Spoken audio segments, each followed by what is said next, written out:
கேரள மாநிலம் மலப்புரத்தில் Nipah virus காரணமாக 13 வயது சிறுவன் பலியான நிலையில் மலப்புரம் மாவட்ட நிர்வாகம் பல்வேறு முன்னெச்சரிக்கை நடவடிக்கைகளை எடுத்து வருகிறது. இந்நிலையில் கேரளாவை ஒட்டியுள்ள தமிழ்நாடு கூடலூர் பகுதியில் உள்ள நாடுகாணி, சோலாடி, பாட்டவயல், நம்பியார்குன்னு, தாலூர் உள்ளிட்ட 5 சோதனை சாவடிகளில் தமிழ்நாடு சுகாதாரத்துறை மற்றும் மருத்துவ குழுவினர் 15 பேர் கொண்ட குழுவினர் கண்காணிப்பு பணியில் ஈடுபட்டு வருகின்றனர். கேரளாவில் இருந்து நீலகிரி மாவட்டத்திற்கு வரும் மக்களுக்கு காய்ச்சல், இருமல், சளி உள்ளதா என சோதித்த பின்பே மாவட்டத்திற்குள் அனுமதிக்கப்பட்டு வருகிறார்கள். அதேபோல் நிபா வைரஸ் தடுப்பு விழிப்புணர்வு குறித்த துண்டு பிரசுரங்களையும் வழங்கி வருகின்றனர். தி பிக் ஷாப் வீட்டு உபயோகப் பொருட்கள், எலக்ட்ரானிக் பொருட்கள், மொபைல் போன்கள், பர்னிச்சர்கள் என அனைத்தும் ஒரே கூரையின் கீழ் கிடைக்கும்.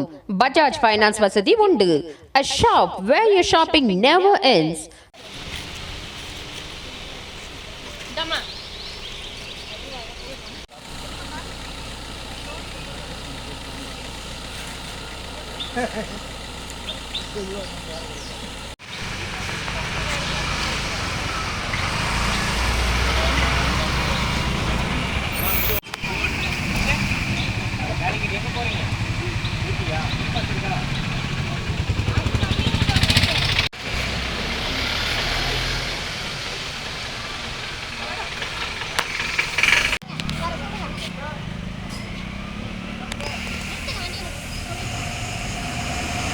ராகம் டிவி யூடியூப் பக்கத்தை சப்ஸ்கிரைப் செய்யுங்கள்.